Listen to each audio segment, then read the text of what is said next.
Kabila Benga Kamoutoute. Il est en train de déstabiliser les provinces. Makambo Kisasa est tambo la kawa. Bango ba yebi na monte. Yo ça va pour la Kisasa pour le 15 000 followers. Le président Félix Antoine Tshisekedi a repris le projet de valider cette stratégie nationale.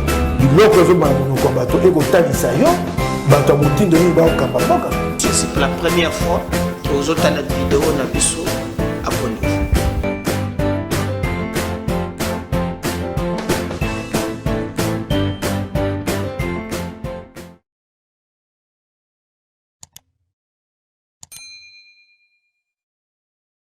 Prenez rendez-vous na MKBz officiel, votre chaîne de vérité.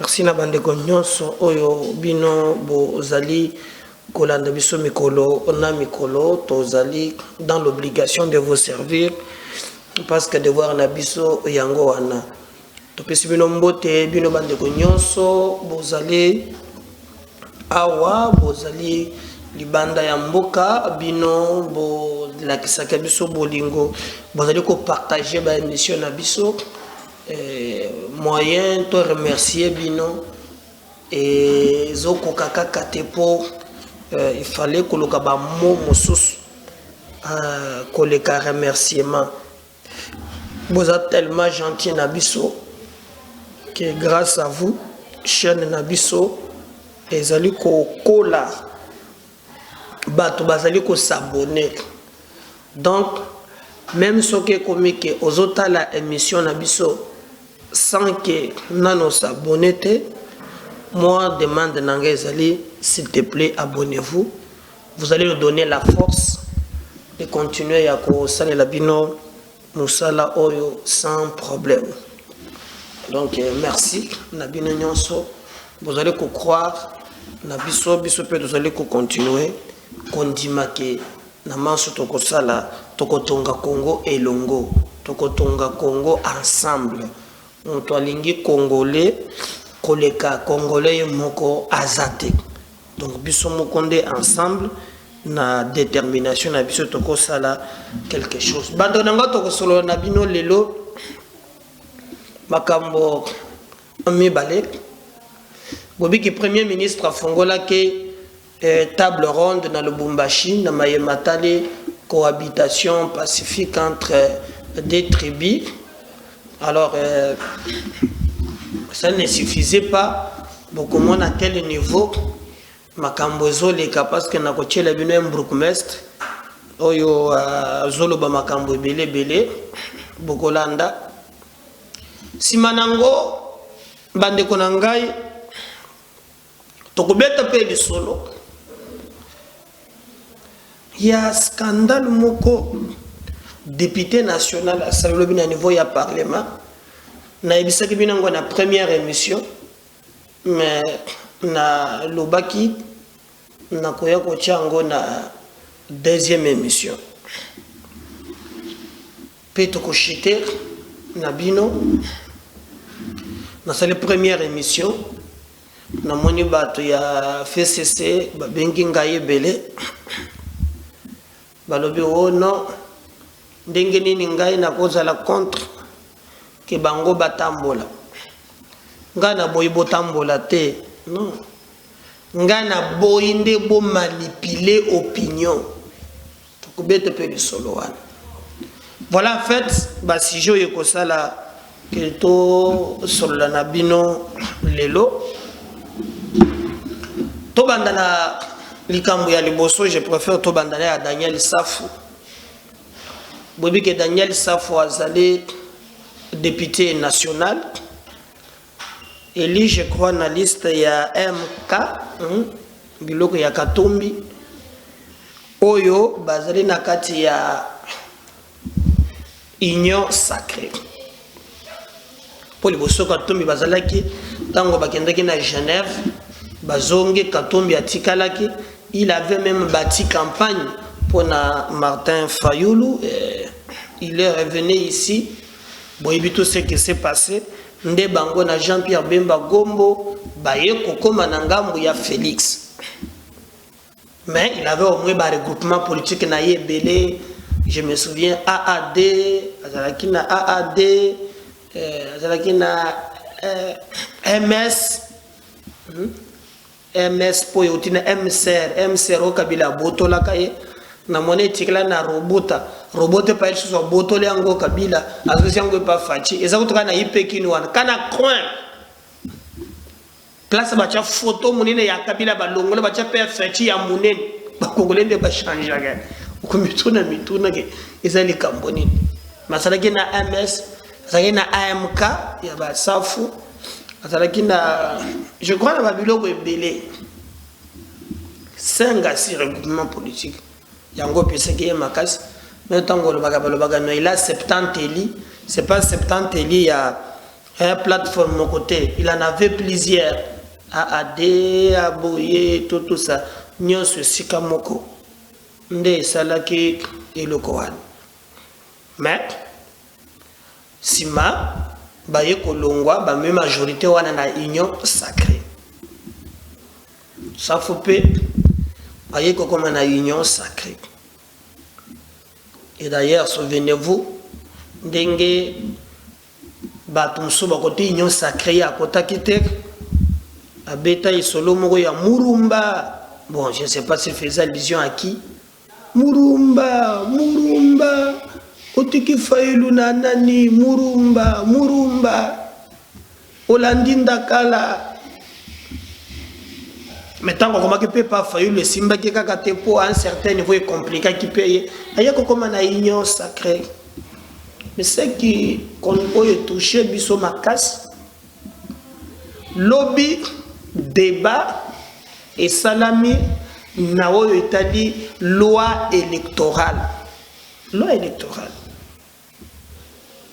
Pension d'abord et salami avant, aux alentours wana, beaucoup moins ndengenini. Quelques militants ya décidé bayaki pour te faire ce bakana kaka na ba libanda beaucoup mona et tout ça mais bandaki na tungu moi chauffeur moko salama ki wana ba militant ya décidé bayaki wana après la police a dispersé bango tango bakei bayeko zonga moyen te sans ce moment là que débat il y a loi électorale et bandi ba député muso bazala ki wana pa na moni député honnête ya Ados Ndombasi ya zala ki wana kaka pona senga dialogue popo na bango loi électorale ekoki ko salema te na parlement single babi malibanda ya parlement pour na ko senga loi wana IDPS senga yepe na 2015 mais quand on parle de l'IDPS je crois que admettons la logique one c'est pas un cadeau il y avait le rapport de force oui ça là qui va exiger dialogue pour parler wana mais nos amis de l'opposition n'arrivent pas aussi il y a qu'à créer rapport de force one c'est ça aussi le problème rapport de force one exact donc et singala kike babi mana ensemble bakende ko sala masolo libanda ya ensemble donc un peu moi passe moi compliqué nde safu bona ba député azaka ye moko te ba député belé moko na moko apesi le kanisi na ye mais komata ya safu bande kona ngai elle est très compliquée safu s'en prend directement la cour constitutionnelle mais pour la petite histoire Daniel Safu azalaka proclamé te na seni tango ba pesaki ba résultat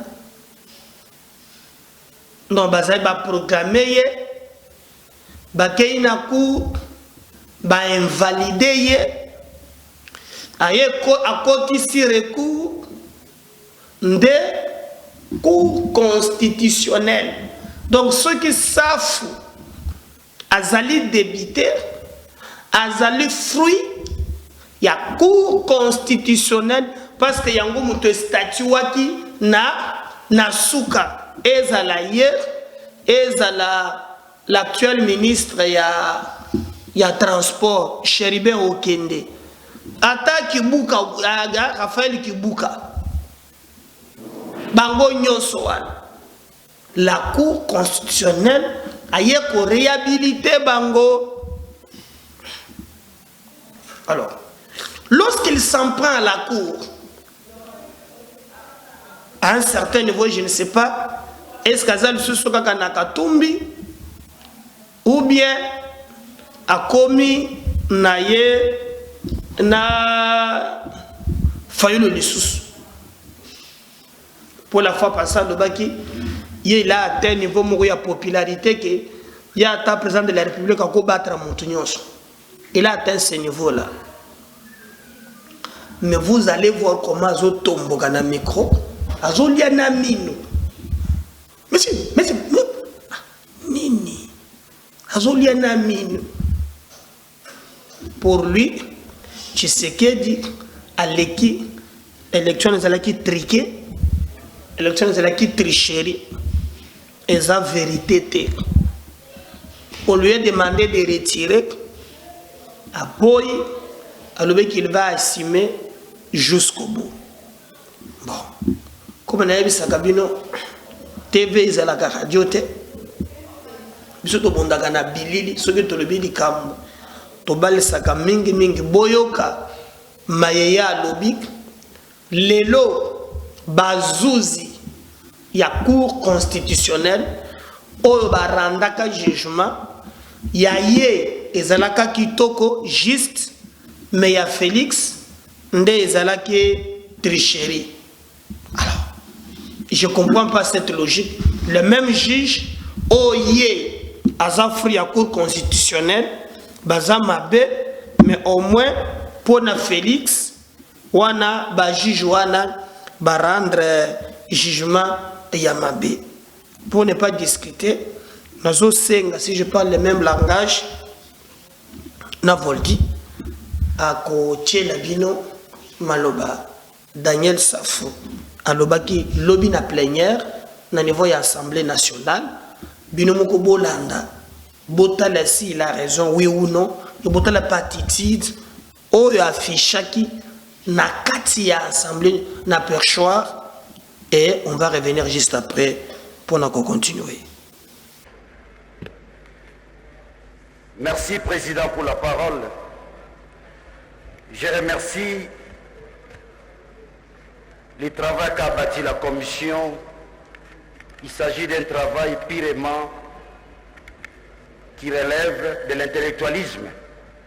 Pas n'importe quel intellectualisme, l'intellectualisme moral. C'est un bon travail. Monsieur le Président, cette loi, juste vous avez prévu que nous devons nous mettre pour en débattre. Il y a de quoi dire. Président, je voulais ouvrir une petite parenthèse et interpeller les amis à la réflexion. Excusez-moi, nous sommes tous de l'union sacrée. Demeurons rationnels et rigoureux dans la réflexion. Une petite réflexion. J'invite les amis à réfléchir avec moi. L'arrêt qui a proclamé les résultats présidentiels contient les preuves que les résultats sont faux. Quand la Cour demande à Fayoulou de produire les PV, cela veut dire que la Cour elle-même n'en avait pas. Sinon, la question aurait celle de savoir qu'est-ce que Fayoulou reproche au PV déposé à la Cour. Donc, nous pouvons dire aujourd'hui, l'arrêt qui proclame Tshisekedi du président de la République, cet arrêt-là a des infirmités. Et cet arrêt-là prouve à suffisance, oui, il y a eu tricherie. Ah oui. Quand Quand vous prenez l'arrêt de la cour, excusez-moi les amis, quand vous prenez l'arrêt de la cour,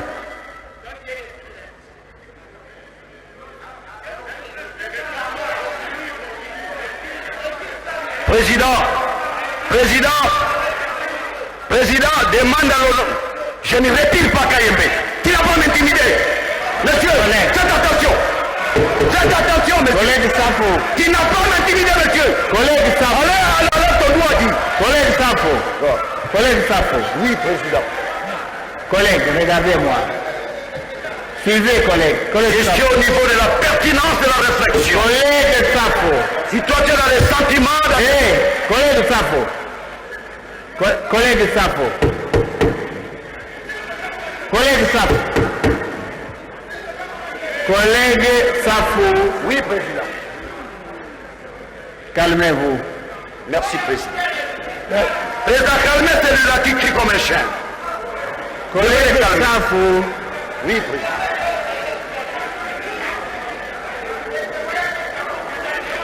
Suivez-moi, collègue Safo, s'il vous plaît. Collègue, ne faites pas ce genre de réflexion ici. Restez dans les textes de la loi. Restez dans la proposition que les collègues nous ont présentée. Président, merci beaucoup. Oui. Je suis dans les contextes, mais je voulais toucher ce qu'on appelle la profondeur de la réflexion. Non. La pertinence même de la réflexion. Non. Je ne retire pas, je refuse. Les collègues, ne mettez pas en cause ce que vous êtes vous-même. Les décisions de la Cour sont sans appel. Vous n'avez pas à les discuter devant la tribune de l'Assemblée nationale. Vous n'avez pas ces droits-là. Vous ne devez pas ici discuter les décisions de la Cour constitutionnelle. Il faut respecter nos institutions.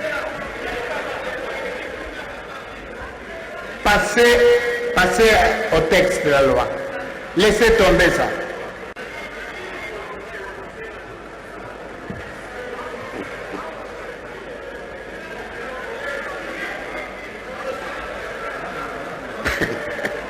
Président, merci beaucoup.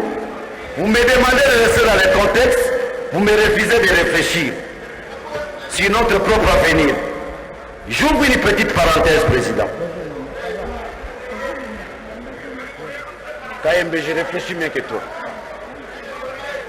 Je reviens, Président. L'histoire nous apprend qu'il fut une période où les députés pourraient mourir un après l'autre. Ça, je suis au niveau de l'historicité. Ici, je fais allusion, n'est-ce pas, là où, n'est-ce pas, la loi intervient par rapport au premier suppléant. Il y a mon cher aîné qui a parlé de la moralisation de la classe politique, mais nous devons nous poser la question, pourquoi cela est arrivé? Que chacun de nous, d'abord je ne suis pas de cette catégorie-là, mon premier suppléant c'est un professeur, mais nous avons des accointances linguistiques. Ce n'est pas du genre de personnes qui peuvent, n'est-ce pas, me poser des problèmes. Mais c'est le président. L'historicité est claire. À chaque fois qu'un député s'est choisi un premier suppléant, il se pose des problèmes. On a enterré beaucoup de députés dans ce pays. C'est comme ça qu'on a demandé aux députés. Une fois que vous êtes candidat, tu peux prendre ton fils, tu peux prendre ta femme, cela garantit ta vie. Nous ne sommes pas encore à niveau, nous ne sommes pas encore atteints les niveaux qu'a atteint les autres, la maturité politique. Donc moi je pense, l'aspect qui sous-tend que les partis doivent choisir un premier suppléant, c'est un caractère qui frise la mort. Ça veut dire en tout moment, le premier suppléant qui a envie, n'est-ce pas, de prendre ta place, pourra, n'est-ce pas, jongler quelque chose dans ton verre, dans ton repas, dans beaucoup de choses. Donc je crois que nous devons maintenir cet aspect. Les députés lui-même peuvent se choisir son premier suppléant pour sa sécurité. Ça c'est le 1. Je reviens à la commission. Je reviens à la commission. Vous savez, bon, je reviens toujours à la loi. Monsieur le Président, quand nous allons voter, cela doit être érigé en loi. Les bureaux de vote doivent déterminer le nombre d'électeurs.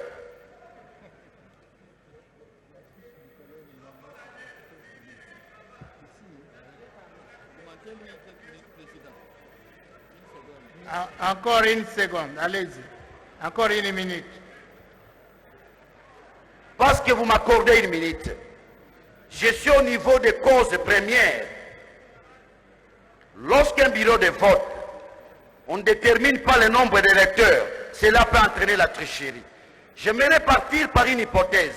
On peut prévoir, et cela doit être érigé en loi, chaque bureau de vote peut contenir 300 électeurs.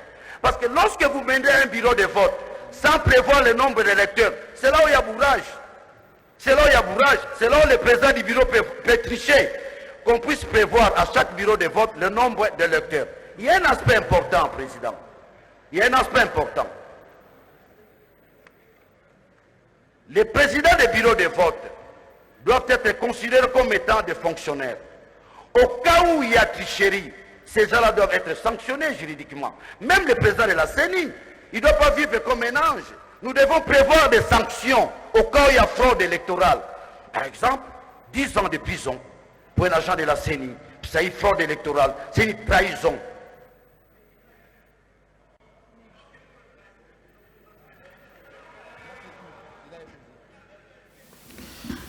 Je crois que Binomoko Bolandi, Lolenge Nini, Pe Makambunini Daniel Safo, alobi na bandeko wana moyen ya ko zongela lisusu ezate, mais bon apprécier ce qu'il a dit. Ceux qui ont raison, tous en tort, ça vaut vraiment d'apprécier. Premier ministre, azali na niveau ya Katanga, uta makambo ila muka ya babikolo, otomoni vraiment bato bazali ko lobana makambo mabe. Le premier ministre ya mboka na biso abimaki akomaki na Katanga. Kuna na Katanga akendaki po asalisa dialogue moko balobi ya cohabitation pacifique. D'ailleurs eza na kati ya dialogue wana nde namoni bato babenganaki pero. Namoni ndeko moko soki botre na commentaire ya émission na nga na lobi yo soye na Katanga alandinga koto ndolobelaka makambo akatumbi tokolia yo nekiteriki yoko kufavanga te. Quand on parle au Congo, toi tu vas réduire les gens na babiloko ya mike ezali mawana soni. Moi je respecte Katumbi comme un acteur politique.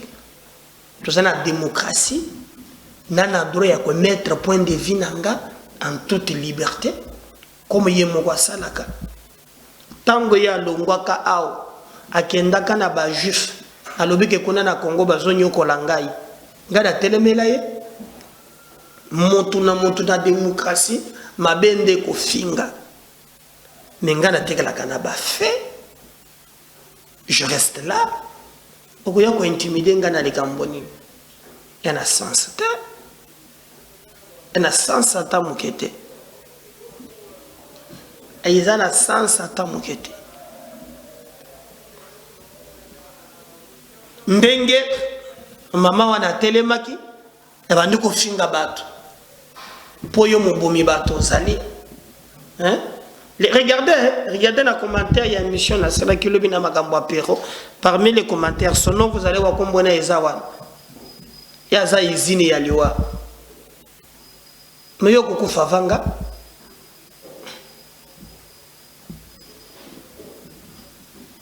Biso tozo le bela Congo, yo ce qui te touche, c'est les individus. Peut-être là vous rappelez ça comme miette, vous rappelez la gravité. Les $50, bazo manipuler yo, moi ndambo et consort. C'est pas ça le plus important. le plus important zali mokolo mboko ebongi makambo ba prêtre ya ba nini ekozala te mutu akobikaka na mosala na ye mutu akobikaka na mosala na ye. Et nous allons travailler en synergie pendant que c'est une vérité. Et le Premier ministre est arrivé lobby, je crois que c'était avant-hier. Bah, sali meeting, bah, tubayaki wana, période où wazalaki wana, bon, monaki, ndenge to tchelaki bino elema, bah, pita bimi, bah, musu ba sepeli, nga, na monaki zamara mute se montroi aussi. Il y a quoi mettre à point de vue, il y a quoi mettre à point de vue, ndenge wana te, ayoki, boy na boy te. C'est pas comme ça. Mais, pour bon monaki,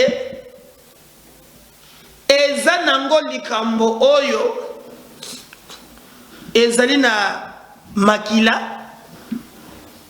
même na bazo sensé koto bazo sala soki cohabitation pacifique, mais de l'autre côté tozana batu oyo bazali na ndenge na bango coactiver ba intellectuel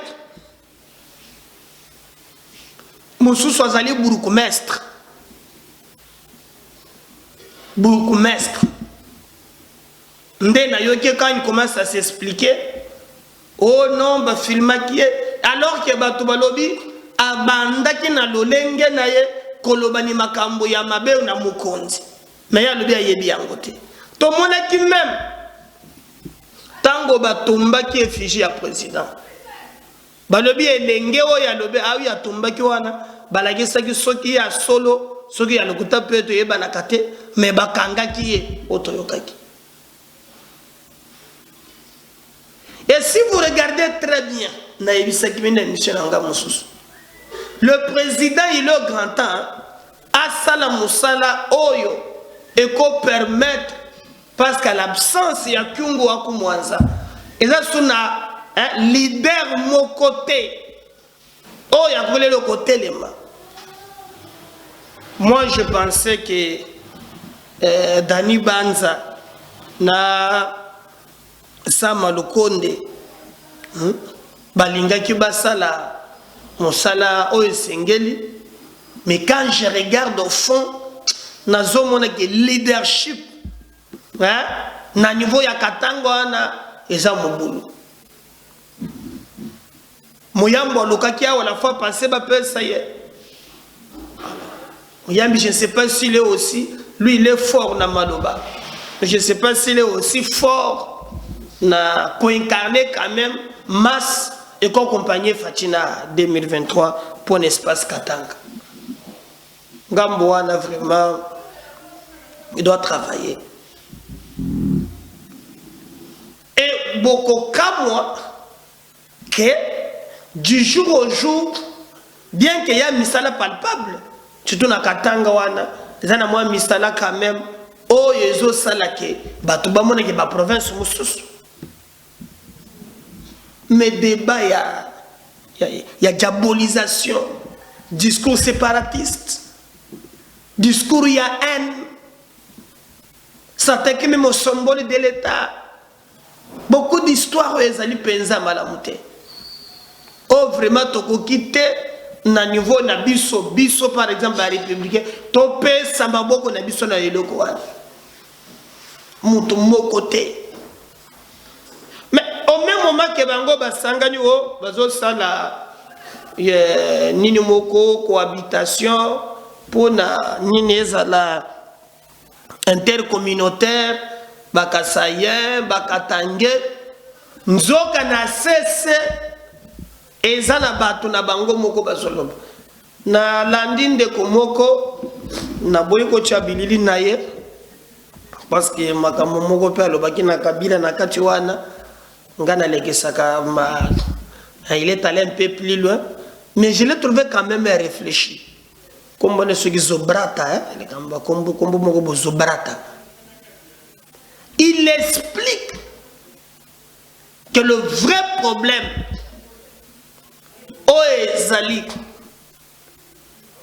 Ezali problème, il y a kolobate keo bakasaye et ba vrai responsable ba ye bazali copier Katanga eli bakatanga bango moko.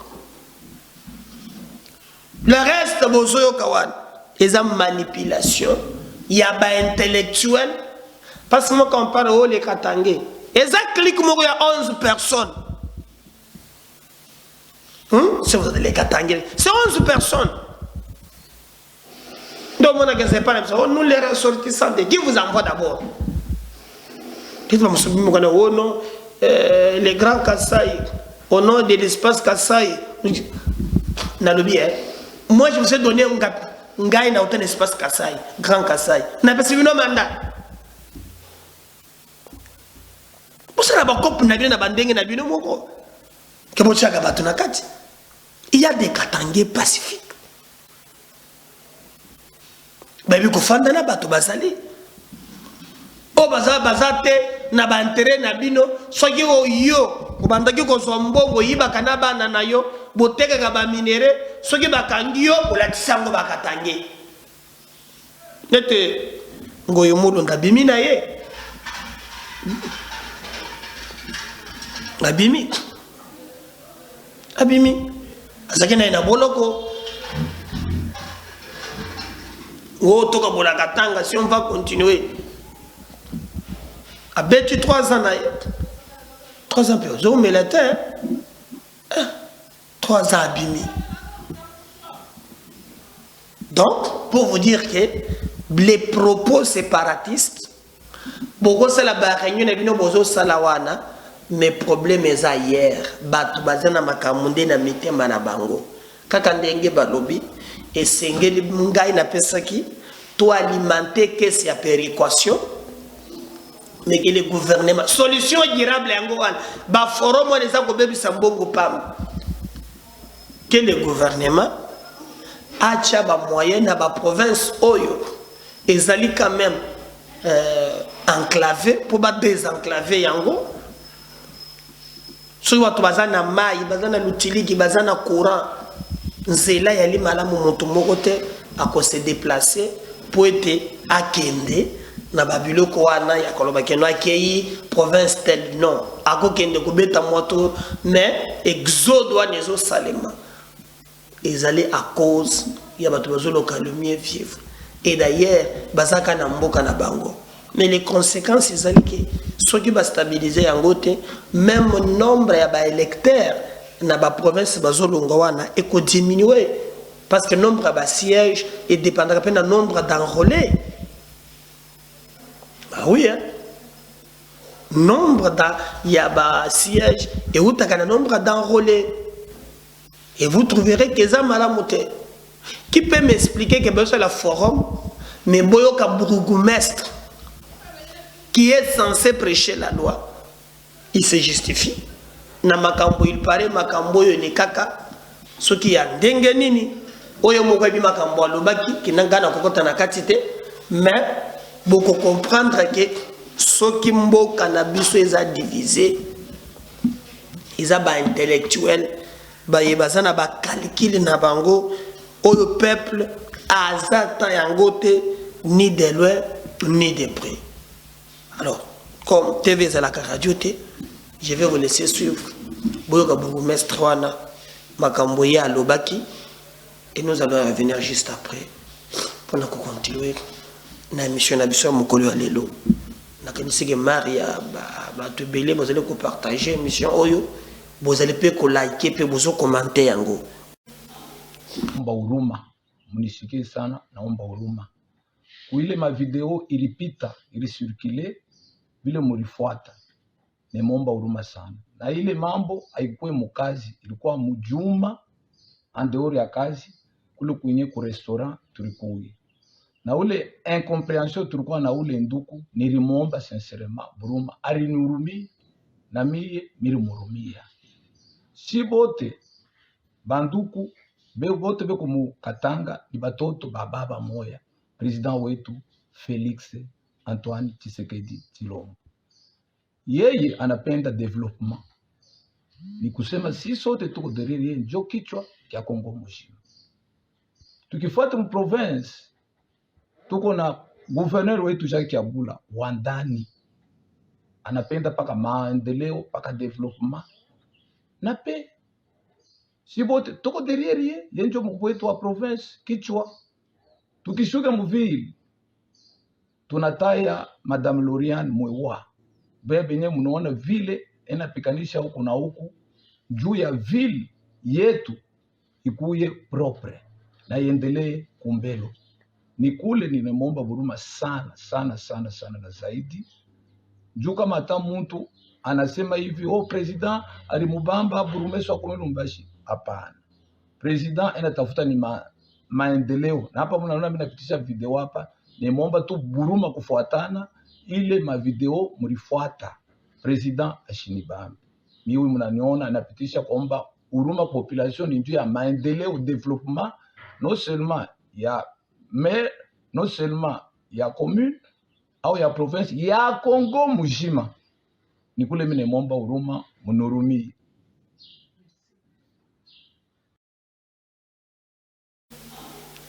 Je crois que Bolandi, il n'y a pas de commentaires. Allez-y comprendre où se trouvent les problèmes. Partagez le lien au Nabande Koumoussous. Ce qui est pour la première fois que vous autres à la bisso, abonnez-vous. Vous partagez les gars. On revient juste dans le numéro Moussous. Bye. Merci.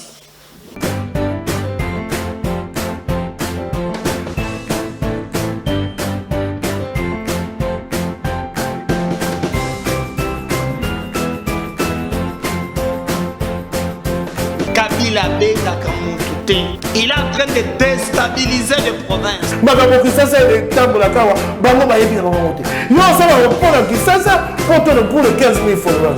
Le président Félix Antoine Tshisekedi a repris le projet de valider cette stratégie nationale.